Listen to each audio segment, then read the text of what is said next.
Nabi Adam itu karena orang sepuh ya, beliau santai saja. Anta Musa, kamu betul Musa? Ya, saya Musa. Anta kalimu, ya saya kalimu. Anta Sofio, ya saya. Nabi Adam masih muji-muji. Ini pentingnya orang bijak. Jadi kalau sama nanti ngelawan saya tetap bijak insya Allah. Tapi sampai bisa neraka, ngelawan Kiai itu dosa. Dosa sekali, bukan dosa biasa, sangat dosa. Nabi Musa, Nabi Adam masih anta Sofio, anta kalimu.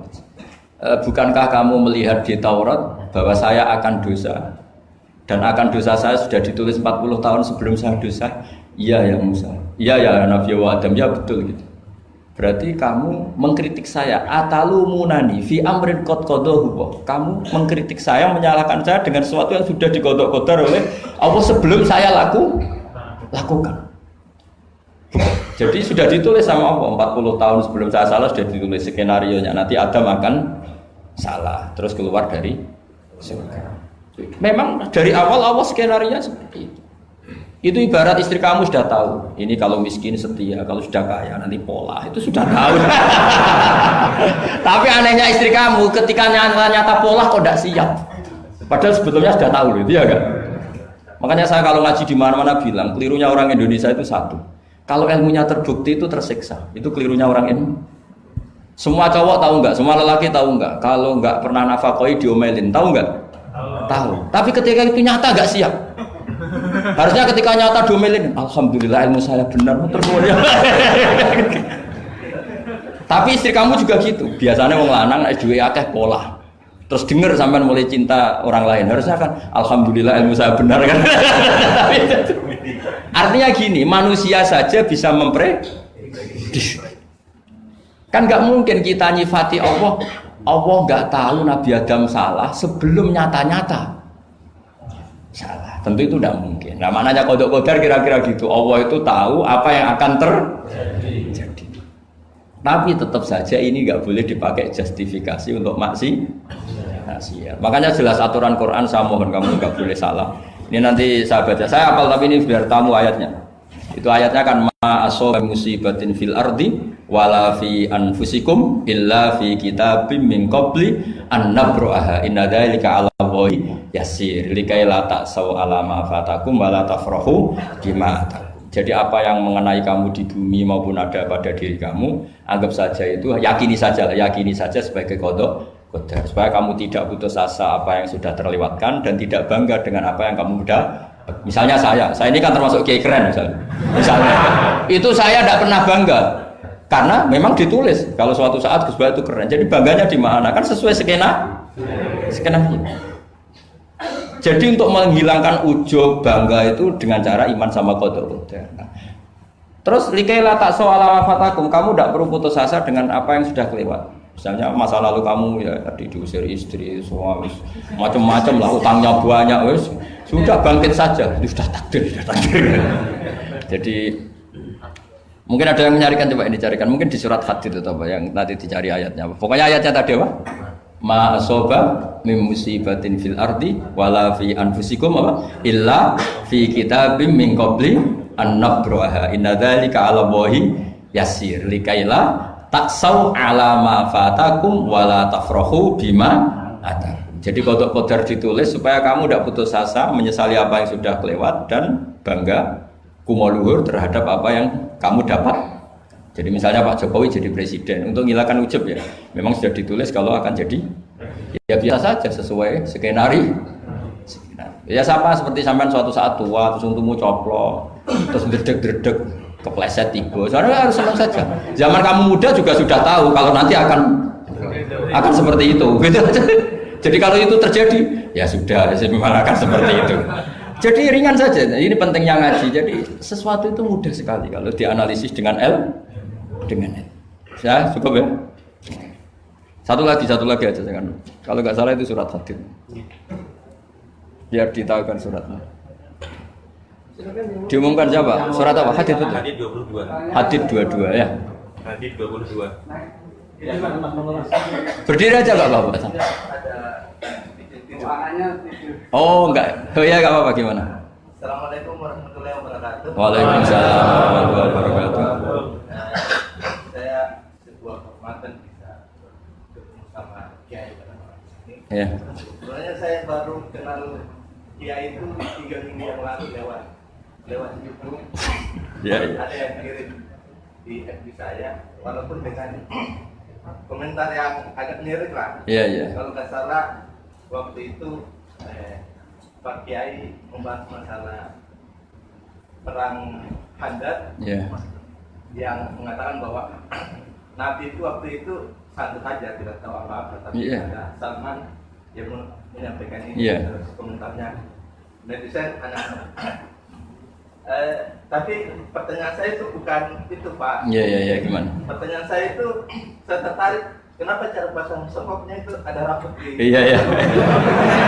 Iya, iya, iya. Kalau ya. Yang kedua, sebenarnya hal umum. Saya bukan ahli Al-Quran, tapi ada ayat yang mengatakan bahwa sampaikanlah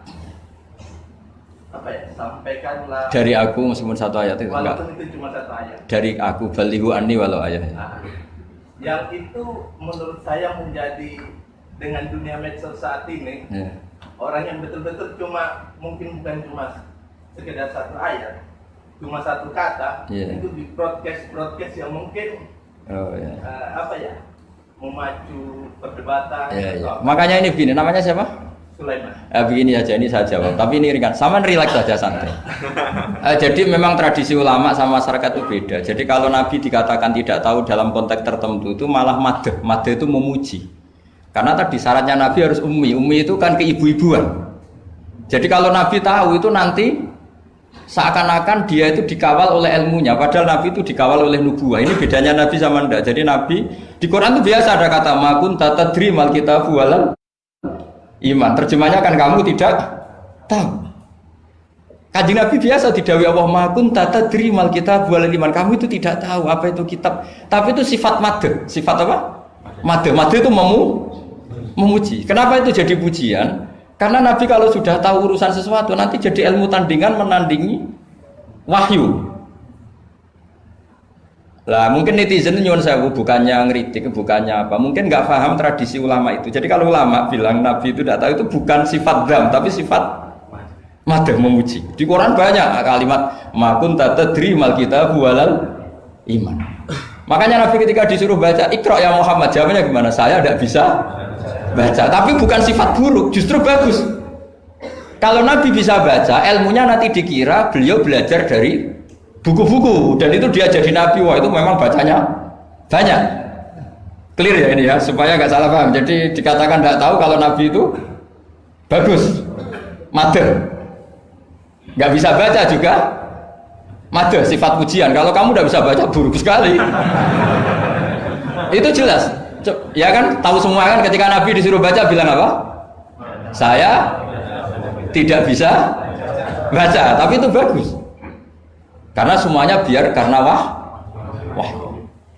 Ya, soal gaya peci saya ini Islam khas ya, khas ini. Nah, yang ini yang penting, yang pertanyaan sampean terakhir balihu anni walau aja. Memang ini semenjak dunia medsos memang dengan tanda kutip agak kecelakaan. Mengutip kutipan tokoh atau apa hanya sepotong-potong itu bahaya. Bahayanya begini, itu bukan hanya karena yang ngendikan tokoh. Meskipun Quran kalau wakafnya salah itu ya bahaya. Coba misalnya begini, ada orang wakaf di depan orang yang paham bahasa Arab. Inna woha la yastahi, terus wakaf ya Pak. Terjemahnya gimana? Allah tidak punya rasa malu.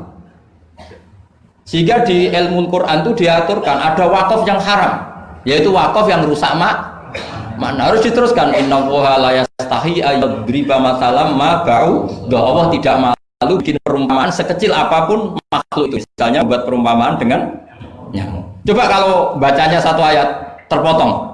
Inna woha la yastahi, Allah tidak malu. Bayangkan didengar orang yang paham bahasa Arab. Jadi problem kita adalah kadang ngutip kiai ya gitu. Jadi apa ya tadi belum mendengarin kompletnya ngaji. Jadi kalau ada ulama bilang Nabi tidak tahu itu sebenarnya madh itu ngelem karena memang begitu. Makanya Allah bilang apa? Ma kunta tadri Mal kitab walal iman. Muhammad kamu tidak tahu apa yang maknanya kitab, maknanya iman. Tapi nggak tahu ini untuk Nabi kelebihan karena kalau Nabi tahu dulu berarti ilmunya sebagian diserap dari Taurat dan Injil dari yang macam-macam. Makanya dulu orang kafir kalau ngeritik Nabi kan walaqad na'lamu annahu yaquluna innama yu'allimuhu basar. Muhammad pinter macam pernah belajar. Terus Allah menjawab Muhammad itu nggak pernah belajar, bahkan baca saja tidak. Jadi kalau Nabi dikatakan nggak bisa baca, nggak tahu itu madh. Saya ulang lagi untuk Nabi itu madh. Sehingga semua yang dilakukan Nabi in huwa illa wahyu yuha, semua hanya berdasar wahyu. Ini bedanya Nabi dengan selain Nabi. Makanya Nabi itu nggak pernah baca, nggak boleh memang. Karena tadi pasti ini jadi ilmu tandingan. Itu bahaya kalau untuk Nabi, supaya semuanya orisinil dari Allah. Nabi itu sama Allah dikosongkan, semuanya kosong. Terus semuanya dari ilmu yang diwahyukan oleh Allah Subhanahu wa Ta'ala, jelasnya. Jadi baliwani walau ayat itu saya mohon maksudnya itu ayat itu bukan ayat satu Quran potongan, enggak. Ayat yang muhkamah, yang utuh.